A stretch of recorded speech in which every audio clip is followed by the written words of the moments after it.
cotton. But the plantation owner,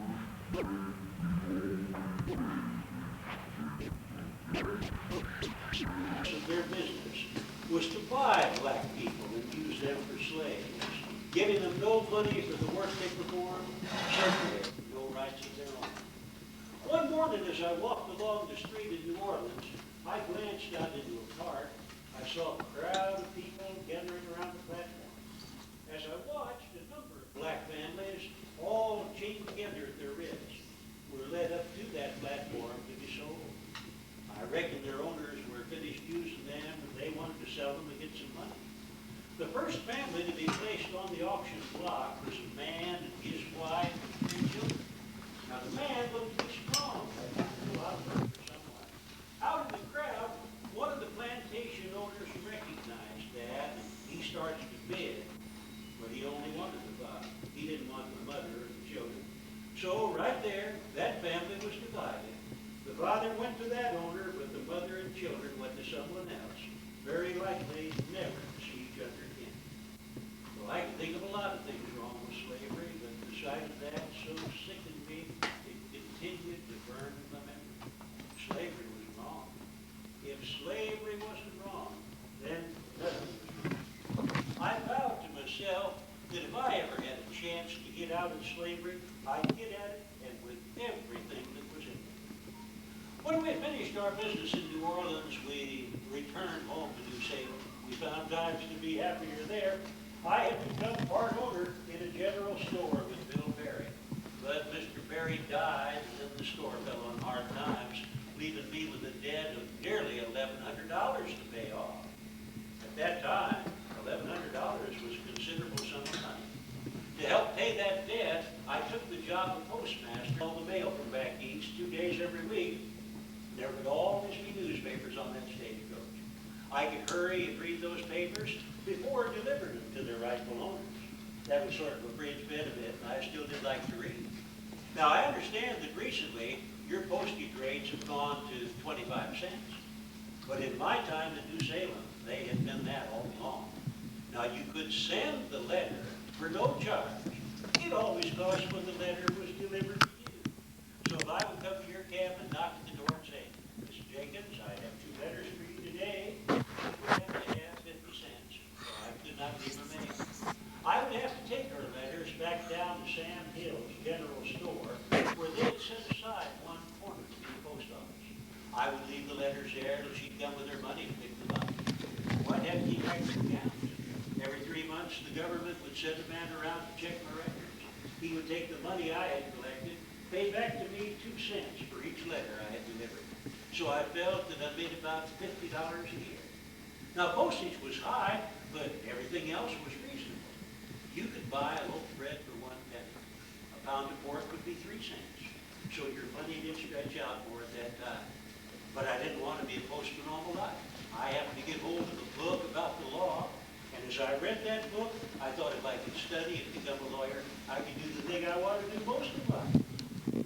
Read, just to prepare myself for the courtroom cases. So in 1837, I moved over to our state capital, Springfield, Illinois. I passed a very simple bar exam, and I became a law partner there with Billy Herndon. Early in my stay in Springfield, I had been introduced to a charming young lady by the name of Mary Todd. I started courting Miss Todd in 1842. In fact, tomorrow, November 4th, we were married. We had 4 sons, Robert, Tabby, Eddie, and Rick. I got involved in politics out in Illinois. I was a member of the Whig Party. Our 2 major parties were the Democrats and the Whigs. I was a Whig. I was elected 4 times to our Illinois state legislature. I was elected to go to the United States House of Representatives in 1847, so I served a term of Congress. But it was in 1860 that the Republicans nominated me to be their candidate for president. But slavery was trying to drive a wedge between our states, north and south. And it all broke out into a terrible civil war once I had become the president. Perhaps I could pause at this point and see if any of you have any questions you would like to ask me. Yes. No daughters, Mrs. Lincoln and I always hoped we'd have a daughter. We certainly had 4 fine sons. Yes, Did you have dictionaries in those days? I never knew a dictionary until I got into Springfield, Illinois, and I had a dictionary in my office, of course, but in school I never had a dictionary. Yes. Did you ever have tiny houses with log cabins? When we lived on the frontier, only the Indians that lived there. They were not planters, they were hunters. And so all the land was forest. So if you bought acreage to move into, your trees were right there for you to cut down and use for log cabins. There were no sawmills around, so it was better just to make the log cabins. I didn't see any really wooden structured home until Mrs. Lincoln and I were married and lived in Springfield. And then we purchased a wooden structured home. How old were you when you started to read? I think I knew how to read when I first started school in Kentucky, age 6. My mother had read to me from the Bible. I learned word associations. I learned my alphabet. And then, of course, in school, I didn't have any ladies for teachers. Only men were teaching on the frontier, but they were very good. And a man might only be there for 2 months and then drift away, so there wouldn't be school until he had gotten to the teacher. But I learned syllables and writing for them. So I learned how to read early on, I would say. To go back to Illinois and taking up my law practice again. How old were you? Our children, Eddie died of diphtheria when he was 4. You could be vaccinated for that. We couldn't be. Many children died of diphtheria. Willie died at the White House. He'd been riding a pony in the cold rain in January. He became ill and died of pneumonia in February. So at the time of my death, 2 of our children had died. How many times were you elected president? I was elected president twice. I only ran twice, and I fortunately was elected twice. Yes, dear? What was the North and South War called? The North and South War was really called our Civil War. It was a war within our own country. And fortunately, we got rid of slavery while that war was going on, but we kept our country together. I heard a group of students the other morning saying the pledge of the flag. I'd never heard it before because we didn't have it when I was president. But I caught one phrase. They said, "One nation under God, indivisible." Indivisible, pretty big word, but it means you're not willing to divide your country. And that was the challenge facing my administration. Yes? Do you have other hobbies besides reading? Oh, I had other hobbies besides reading. I liked to bowl when I got to be an adult. We used a wooden bowling ball, and we set up 9 pins, like in a diamond, 1, 2, 3, 2, 1.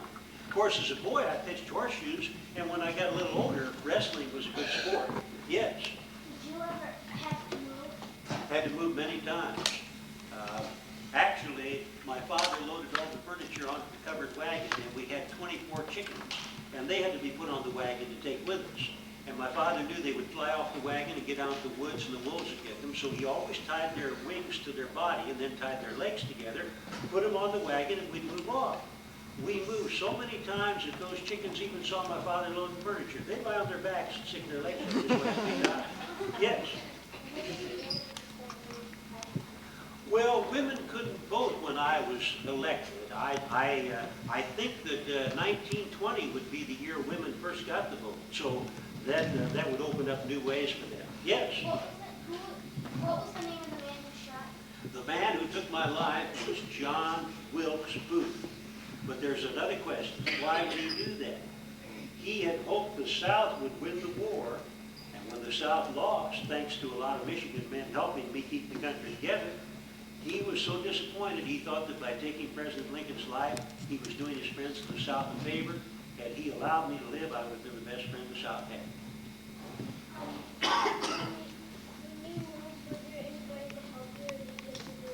My father, my mother, Sister Sarah, and I, we did it all together. See, our closest neighbors were 2 miles away from us, so we didn't see many other people. Yes? I can remember in Kentucky, where I was born, before we had moved from Kentucky, in the 7 years we lived there, we'd moved twice. And in Indiana, we moved twice.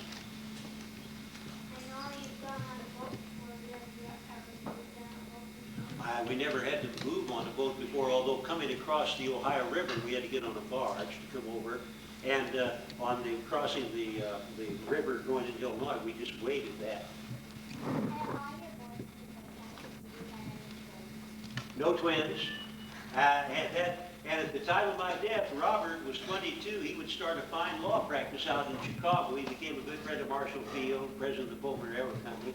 But Taddy, unfortunately, would die 6 years later. So that was another tragedy for Mrs. Lincoln to go through.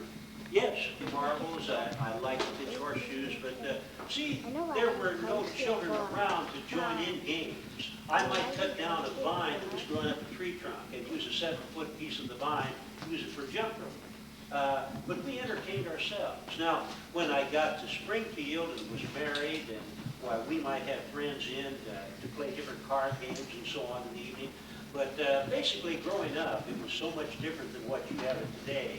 You look out your right window and you see your neighbor, but we looked out our window and we saw only forest. Yes, sir? What year did you die? I died in 1865.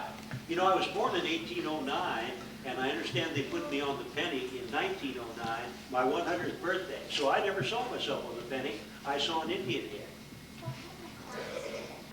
Well, the clocks we had, we carried in our pockets. I understand today you have them around your wrist. But in Springfield, there were people who had grandfather's clocks in their home. The Gettysburg Address, my goodness, this month is going to be the anniversary, 125th anniversary of when I made the Gettysburg Address. It was a 2-minute talk. They couldn't call it my Gettysburg speech. It was too short, so they called it my Gettysburg Address.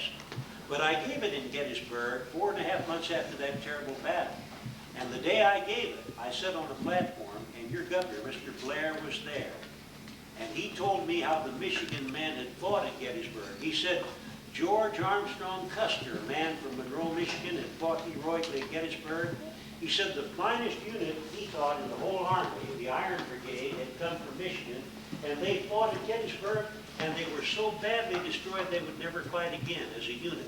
So I knew what the Michigan people had done to help keep our country together. Did you like to hear the art? Did I like what? Did you like to hear I never cared much for labor. I think that's why I like to read so much, and that's probably why I went into politics, so I wouldn't have to do so much of it. Yes. Oh, when did your wife die? Mrs. Lincoln would outlive me, 18 years. She died in the home we'd been married in Springfield, Illinois, 18 years after my death. It's just One about Ben Franklin, which I liked. And then later on, I liked to read books like Total Progress and Treasure Island. I never could understand how that man had always worked up a writing, but he did. Yes. did any of your children ever have kids?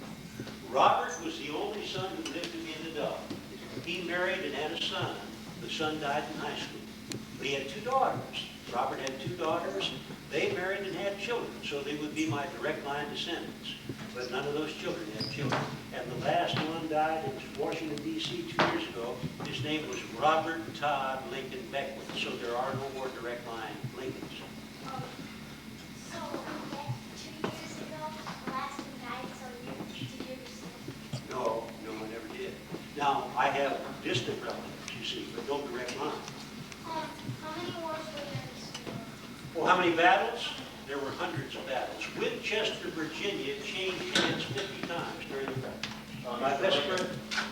This group has about another couple of minutes, so we'll get right down to the serious questions. All right. Anything else now? Yes. What year did they build I think the Lincoln Memorial was built in 1918, long after my death. After you died, what happened to the guy who killed you? The man who killed me was killed in a tobacco barn down in Virginia 12 days after he shot me. The Army was out looking for him. They surrounded the barn where they heard he was hiding. He wouldn't come out. The commanding officer said, I'll set the barn on fire. We'll force him out, take him prisoner. When he appeared in the doorway, one soldier panicked. He fired his weapon, killed him, so he never came to trial. I knew that there were Indians who called on me at the White House. My grandfather was killed by the Indians out in Kentucky. And when the war was going on, there was a great massacre up in New Ulm, Minnesota, which we had to send the Army up there. And they captured 390 Indians. They were going to kill them all. I said, wait a minute, I want to review their sentences. So I commuted 90% of their sentences. So I had compassion for the Indians, certainly. I knew they had been put upon terrible. Yes. How many years were you married before you were shot?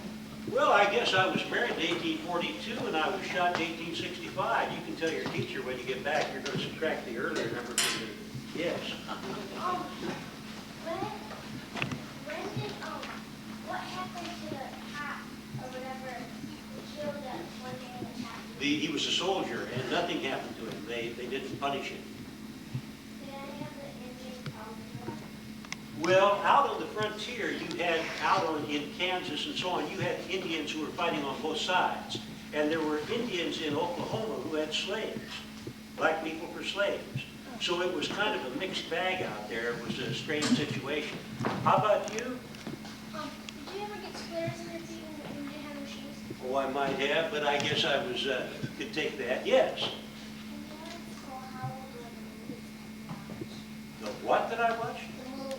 What does that mean? Well, when you were in school, what movies? I never heard of that word. Oh. No. In fact, the night of my death, we were at a theater, but we were watching a play. Our lights were all gas lights. We didn't have electricity. So our lights, even at Ford Theater, were gas lights, you see. Final question? Yes. Were you friends with any of the Indians? I hope that some Indians thought I was their friend. I know a number of Indian chiefs called on me at the White House, asking me to deal with them in treaties and so on, and so we were constantly working with the Indians. But the major thing, I think, was that we were trying to fight a war to keep our country together, and we managed to get rid of slavery at the same time. I appreciate you inviting me to your school today. Each one was different. I thought that to thank the Almighty for the blessings He had given to us in this country, that maybe we might begin to feel closer together all across the country. So I set aside in 1863, the fourth Thursday of November, 1863, November 26th, as the first National Day of Thanksgiving. And I understand you're still celebrating it on the fourth Thursday of November, even in your time. So November has been an important month for me. I was married November 4th. I gave the Gettysburg Address November the 19th. Declared the first National Thanksgiving November 26th in 1863. So maybe November would be my favorite month if I was going to pick a month of the year. Well, I wonder if any of you have any questions you would like to ask me. Anything you're wondering about? Yes, sir.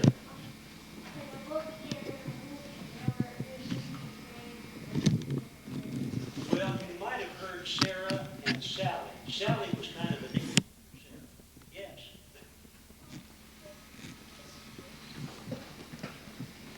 Oh, all right. Well, I'll open this in a little bit. Thank you very much. Okay. Yes.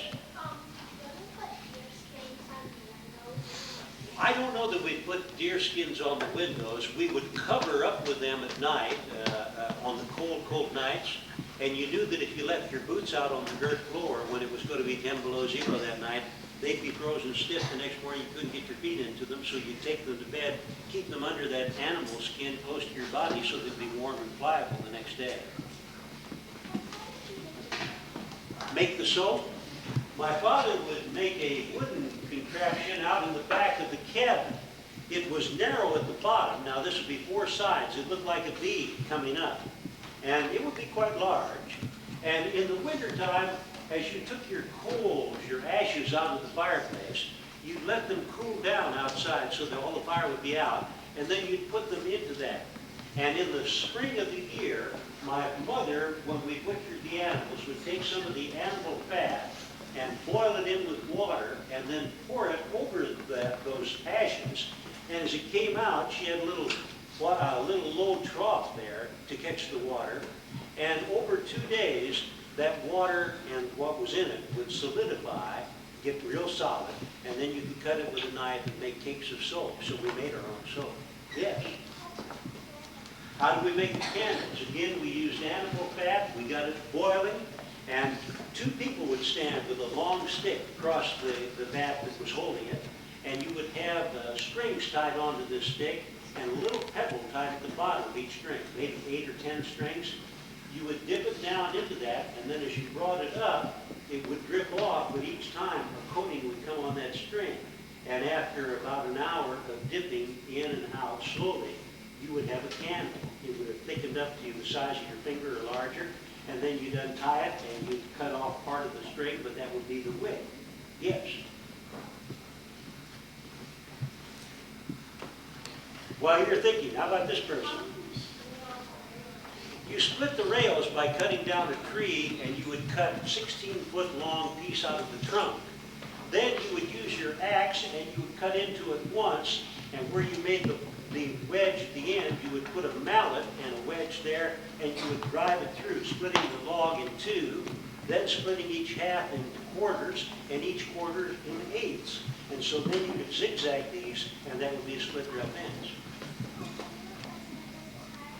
Well, when I was president, was it hard? I would think if you're president, it would be hard any time. But a president always wants to see the country grow. And what were we doing? We were tearing ourselves apart. We were killing each other, burning our buildings, destroying our crops. So it was an extremely hard time when I was president. Sir? Yes? When you build your houses, sometimes did you have one wall here and another there? He may have seen, are you thinking about the three-sided lean-to we built when we first came to Indiana? When we moved from Kentucky to Indiana, we arrived in late November. It was already starting to snow. So all we had time to do was to build a three-sided lean-to. A back, two sides, and a top that was like this, leaving one side open. We used animal skins and put them on top, and then we would pull them down to close off that one side while we slept. But the next day we'd throw them up over, and you could have your fire for cooking on the outside. That was a very uncomfortable winter. And you could put them there and put them on boards that went across this way. So it looked like it was, I can't think of the name now that we used for shingles. We didn't call them actually shingles, but that's what it would look like. Yes? Why don't you keep notes in your hat? I kept notes in my hat because I had a tendency to fill in my pockets, and the overflow would go into my hat. So I called that my office, and I did that as a lawyer and as president. Yes? How do you keep butter?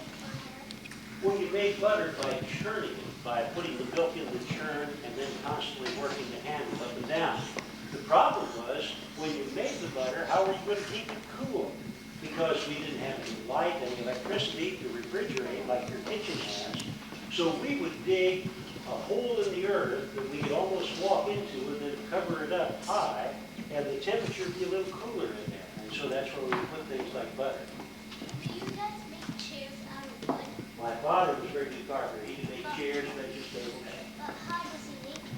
Well, I never really bothered. I watched him, do that, but I never learned how to do it myself. But he was very skilled. He could certainly do it. And you know one thing he said which reminded me of our country? I was watching him once make a chair that had some spindles in the back, and one broke, but he didn't throw it away and start doing it. He mended the two pieces together. And he said, Abraham, oftentimes when you mend something that's broken, it's stronger than it was originally. And I kind of felt that way about the country. We were broken in two pieces, north and south, but we're going to try to mend ourselves together and hopefully be stronger. Do you usually go to your neighbors much? Well, if you felt like walking 2 miles, that'd be a good place to spend an afternoon. If our neighbors were 2 miles away, that'd be a long way to go. So that's why I really never saw many people. And you did things by yourself, so maybe that's why reading fit a very important notch for me, because I can certainly read by myself. I thank you for inviting me.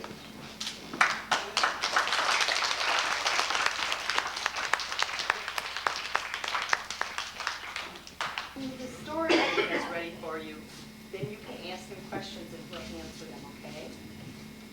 Well, I thank you, and I'm certainly happy to be here and to get this chance to visit with you for a while. I was the president, but I've always reminded that when I go into a school, I look around and I see all the decorations and know how this ties in with your learning.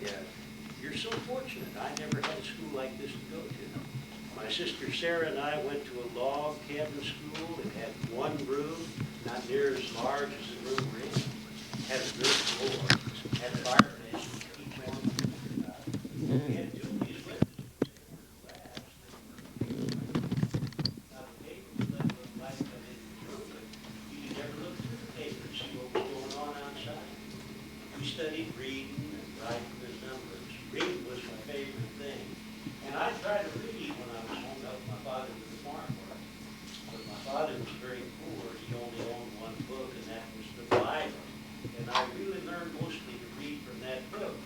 I would look around for some family who had books, and I'd borrow from them now and then. My father and I were farmers. Hi there. Come on in. My father and I were farmers. We took care of all our outdoor work. We planted our corn. We plowed it. We raised pumpkins, weeds, flax. We cut down trees to make split rail fences for our small group of animals. We had 2 cows, 2 oxen. Oxen are good work animals. They look like cows, but they're stronger. And we had a horse. We had a lot of pigs and chickens. So we never went hungry, so we never had any money. My mother and my sister did all the indoor work. They took care of our making our food, prepared our food. They made our clothing. When I was going to school, I wore clothing that my mother had made for me. She might make a white linen shirt or a white shirt for me out of flax. My father might bring home a piece of material from the general store when he would be in town. She would make a pair of trousers for me, and I'd wear the trousers to school until I'd outgrow them. Maybe as long as 2 years, wearing the same pair of trousers. My sister Sarah wore a skirt that came down around her ankles. And when she helped my mother prepare the food in the cabin, she had a tie-around apron here at her waist. Now, some days in the fall of the year, my father and I would be out in the cornfield. We'd have a bag around our shoulder, and we'd be taking the ears of corn off the corn stalk and dropping them into the bag and bringing them up to the store. And Sarah might come out there, she'd still have that apron on. She would reach down to the corners of the apron, pull them out away from her, and then made a little basket. My father and I would drop some of the brown corn husks from the ears of corn into that basket. She would take them up to the cabin. I would fetch her a pail of water that evening from the spring. She would soak some of the corn husks in the water, and then as they dried out, she'd mold them into corn husk dolls. Girls just love to play with corn husk dolls. I might go out to the stream and find a bank of clay. I would mold the clay into marbles, and then have my mother make the marbles in the fireplace so that I could take them to school the next day and roll marbles with a friend of mine. Or we might pitch horseshoes. So there just weren't many people around, so you learned to do things that maybe few people would really enjoy. But again, I spent most of my spare time reading. And that was the life for me as a young boy. But I loved to get to school whenever I could. Now, my mother died when I was 9 years old, so that was a very sad time. My father did remarry about a year later, so then Sarah and I had a stepmother. I think she had a lot of love for us. We had a lot of love for her. We moved over to the state of Illinois when I was 21, and there I became a shopkeeper. I was a postman, and I kept after my reading enough to make myself into a lawyer. I was still so poor that I couldn't afford to go to college or to law school, so I made myself into a lawyer. It was at that time that I started wearing the clothing you see me wearing today. I found myself in a time in the United States when lawyers were very interested in politics. I ran for several offices in the state of Illinois. I won sometimes, I lost sometimes. But I don't think everybody wins all the time. I think you have to take some defeats. But I still kept coming back. And in 1860, now we're talking 128 years ago, I was nominated by the new Republican Party, which was born in Jackson, Michigan, to be their candidate for president. I won the election. I became the first Republican president. So I was reelected 4 years later, but again, I had the help of a lot of people in Michigan who voted for me. Now this is a very important month for me. Tomorrow will be my wedding anniversary. Mrs. Lincoln and I were married on November 4th. We had 4 sons, Robert, Teddy, and while I was president, we put together for the first time Thanksgiving Day as a national holiday. The Pilgrims had started Thanksgiving. Then the states had taken it over, and the governor of each state would tell his people when to celebrate. Some states would celebrate Thanksgiving in September, some in October. I put it all together on the 4th Thursday of November for all the people in the United States to get together to thank the Almighty for the many blessings He had given our country and our people. And I understand you're still celebrating it on the 4th Thursday of November, even in your time. So it should be coming up this month. Do you have any questions you'd like to ask? Yes.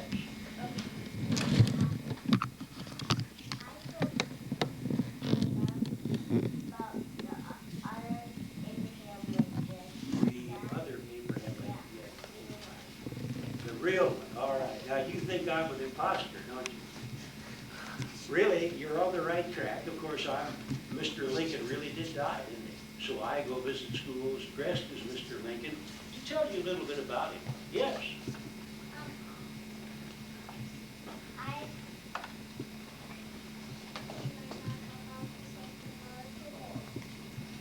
Well, you tell her tonight that Mr. Lincoln put Thanksgiving together.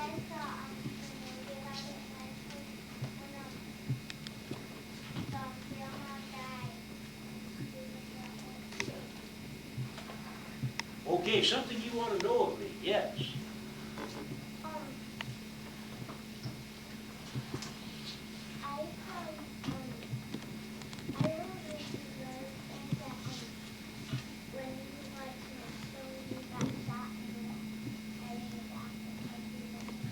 Well, you know, a lot of people talk about my death, and I think that's good, but yet I did so much in my life that I find my life far more interesting than my death. Something, yes.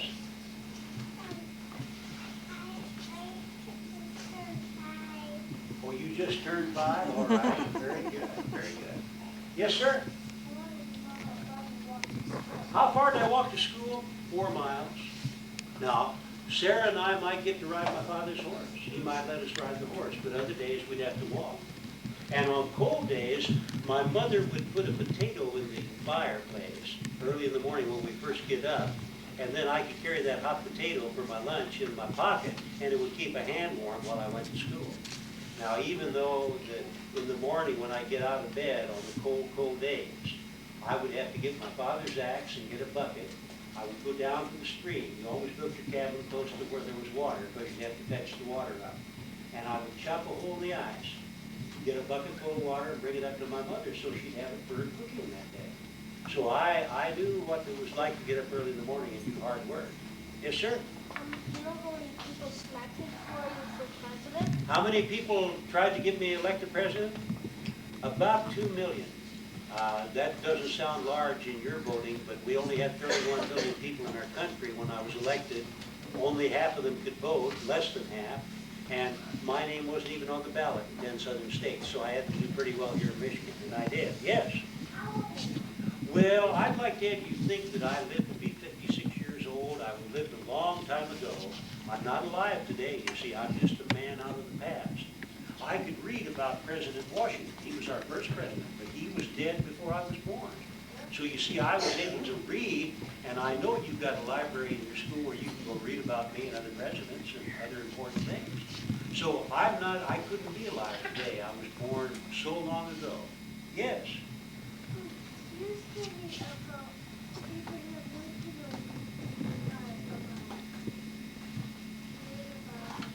You've learned about him a lot?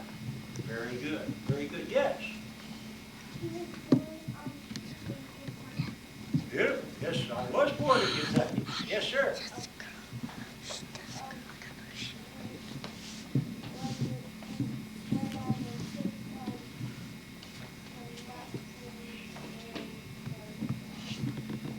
You would do that. You use nuts and berries, and I would even take berries to school so the teacher could squeeze the berry juice into a container. We could use it for ink, and then dip the bird feather quill into the ink, and we could write like that at school.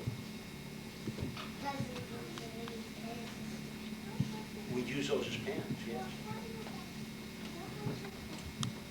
My best friend, my sister Sarah. Yes. You also lived in A cabin in Kentucky. I lived in a cabin in Indiana and a cabin in Illinois.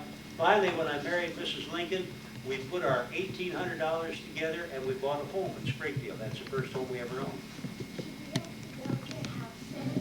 We built the houses because the wood was there.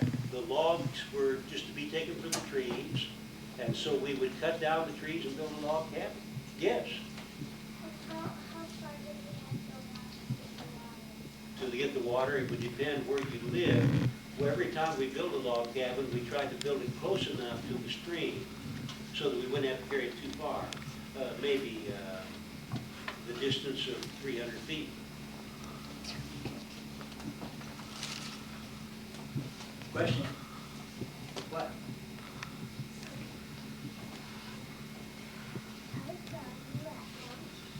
you saw me at lunchtime, all right, very good. Question over here. Oh, you used to live in Indiana, very good. Yes, sir. All right, okay. I went to Indiana at Christmas time. All right, okay. My mom, Something you want to know of me now, yes. no. Question from you? How about the girl here? Yes. I want to know if you were on a boat. I went on a boat many times. I lived near the rivers, the Illinois River. I lived near the Wabash River. And so I was a person.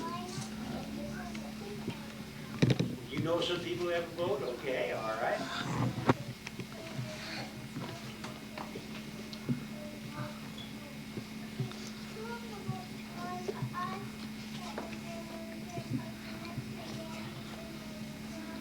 Does it have a big paddle wheel on the back that moves it around? That's the kind I went on.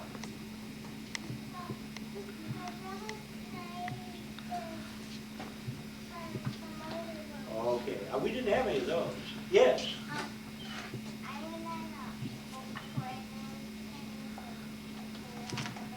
All right, very good. Question? I got some more books before. All right. Kentucky, where I was born now, has had a big dome built over it to keep the weather from hurting it anymore. Yes.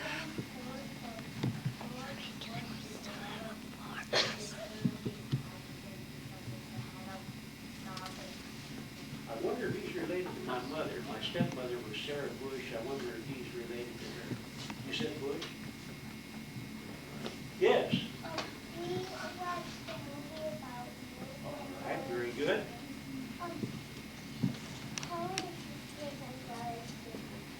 I had one sister, Sarah, and I had a brother, but I never met him. He was born 2 years after me, and he only lived 2 days. Probably pneumonia took his life. You see, out on the frontier, there were no doctors, and many children died before their first birthday. So it was a terrible thing that the parents had to contend with, but it's what the country paid a price to move from the East Coast out into the West. Did you guys have any ink? Any ink?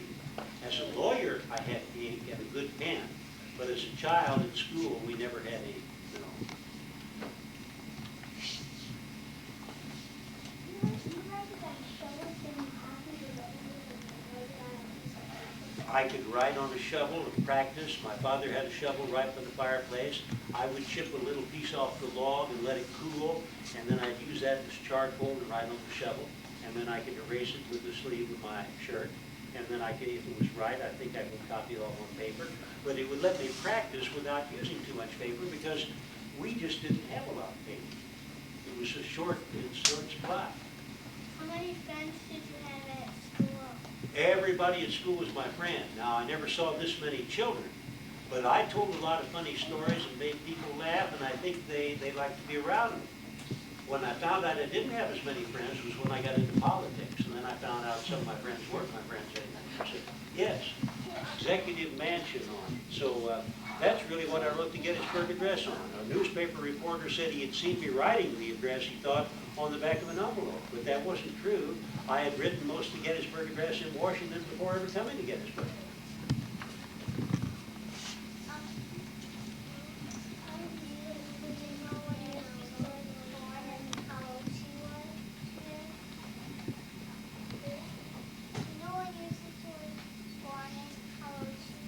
Well, she was 2 years older than me, and when she was 18 or 19, she married a man by the name of Aaron Grigsby in Indiana, and when she was 20 and expecting her first child, she and the baby both died.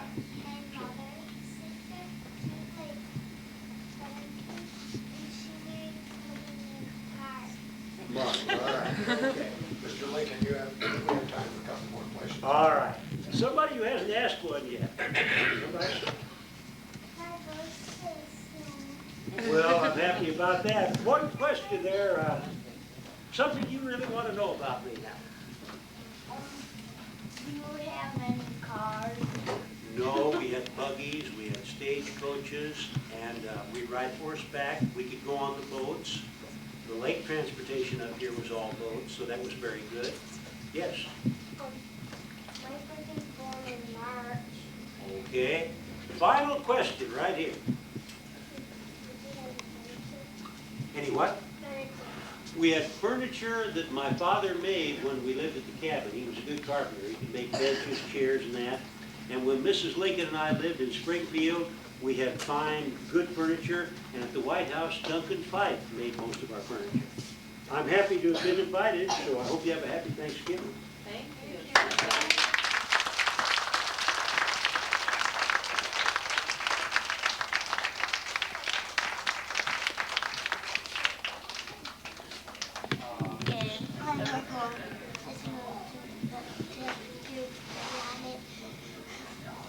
This is where he works with that staff up on top of that. Yep. Oh, and there he is splitting a log. I know. We talked about that. There There's a couple pictures. There of him he is splitting going to school. Yep. Hi, Katie.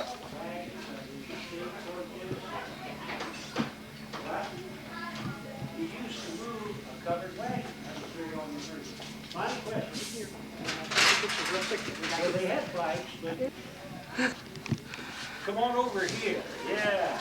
How we doing this? Good? Now, can you see us all? There we go.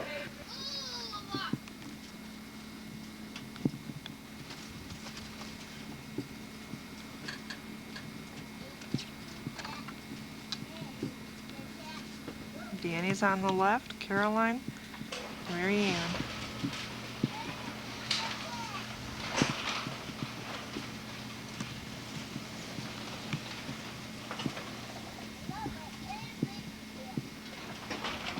Halloween, 1988. The St. Ignace football team in Terry Camp outlines a wet weekend. Newswatch is next.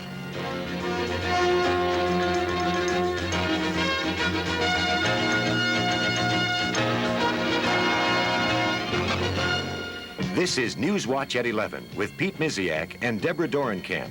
Weather with Terry Camp and sports with Jack Doles. Plans are in the works for the Traverse City Psychiatric Hospital grounds. A state hospital task force is brainstorming ideas to offer recommendations on alternative uses for the property. Tonight, task force and steering committee members held their third meeting to lay the groundwork for future plans. The group discussed how to draft an overall plan for the best use of the surplus land. Traffic flow, environmental concerns, and reuse of historic buildings are issues being considered. Once the planning process is underway, task force members are expected to get the word out to the public for their input. There are 30 people on the task force, and they were selected at the time. They were selected because of their involvement with a broad range of community groups, and I think that when we selected them, we tried to get it broad enough that they would have contact with a lot of people in the community. What we'll have is a series of public hearings, a public drive where people are encouraged to write in or call in their suggestions. Whatever form this takes tonight will be used to develop a plan for how we proceed for gaining public input. The task force will meet again on December 3rd. State mental health officials are searching for ways to cope with a $76 million cut in their budget. Governor Blanchard ordered the across-the-board cuts in all state departments. 1980 was the last year cuts were called for in that department, and the following year, 6,000 mental health workers were laid off. During that period, the department was the target of several court actions, including patient civil rights violations at 3 state facilities. A former Central Lake woman has been arrested in Florida on arson and attempted murder charges. Connie Anderson was charged in connection with a January fire that destroyed a theater and office building in Bel Air. Investigators believe Anderson set fire to her second-floor apartment as her husband David slept. The Antrim County prosecutor says she was trying to kill her husband, who escaped without injury. Anderson faces life in prison if convicted of the attempted murder charge and up to 20 years for arson. She is in a Florida jail awaiting extradition. A former Manistee County man was found guilty today of involuntary manslaughter. Edward Giddings is charged in connection with the December 1986 starvation death of his 8-week-old son, Raymond. The jury handed down their verdict this afternoon after less than 2 hours of deliberation. Giddings' wife, Mildred, was found guilty of the same charge in September. No sentencing date has been set. The People's Campaign for Choice is trying to reach voters, even though the election day is just 5 days away. Michigan's former First Lady, Helen Milliken, and State Treasurer Robert Bowman teamed up for a 4-city tour that made its way to Traverse City today. The two are supporters of a no vote on Proposal A. They told an audience of supporters the proposal will deprive victims of rape, incest, or AIDS of the ability to obtain a Medicaid-funded abortion. The increase in costs for the state was also discussed. Both sides of the Proposal A agree emotion plays a big part in Tuesday's vote. Freedom of choice is guaranteed to every woman in this country. The right to have an abortion, to control her reproductive rights. And if poor women can no longer get the funds to get that procedure, then we're discriminating against them. Figures that we've seen from the 36 other states that have stopped tax-funded abortions. Abortion rates have not gone up, birth rates have not gone up. In fact, in some of those states, they have gone down because it puts the responsibility back on the person. They have to be responsible for their actions, and they will be. Milliken and Bowman headed to Marquette after their Traverse City stop. President Reagan has signed legislation that aims to track the source of medical waste. You'll recall that many Lake Michigan beaches were closed this summer when medical waste turned up on those beaches. The law is a 3-year pilot program that directs the government to devise a plan to track the waste. Michigan Senator Carl Levin, one of the bill's sponsors, says tracing the waste will be a big challenge. The waste will be a big challenge. It's easier to track from the clinics and the hospitals, but what about individual usages? And that's probably impossible to track, but the quantity that was dumped in Lake Michigan is such that we think it may have come from some kind of a institutional setting. We're just not sure. Beyond Michigan, Levin says the pilot program will only cover 9 other states, but the program could be expanded nationwide. 4,000 pounds and 300 gallons of waste pesticide were collected in Traverse City today. The farm pesticide collection was part of a pilot program involving 61 farmers from Leelanau, Benzie, Grand Traverse, Antrim, and Kalkaska counties. Mary Domino reports the collection saves farmers money while protecting the environment. Farmers brought in mostly banned pesticides. Many have been stored on their farms for more than 20 years. DDT and chlordane were among them. Basically for old chemicals that farmers bought in good faith and then were left quite literally holding the bag when these chemicals were banned and there was no arrangements made for disposal of them. It's very expensive to dispose of agricultural chemicals. And basically for the chemicals that we're collecting here, we plan to spend around $30,000. $26,000 of that is being provided by a grant from the Toxic Substance Control Commission.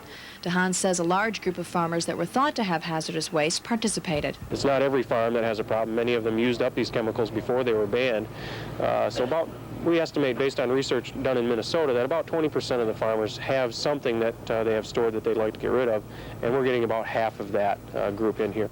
Information gathered from this pilot program may lead to a statewide collection. The waste collected will be burned in a Chicago area incinerator. Mary Domino, Newswatch 7 and 4, Grand Traverse County. Terry Camp, rain on the way. Rain on the way. It should be here in the morning, probably in the form of sprinkles, but then showers later on and right through the weekend. Yeah, stay right there. The forecast is coming up next.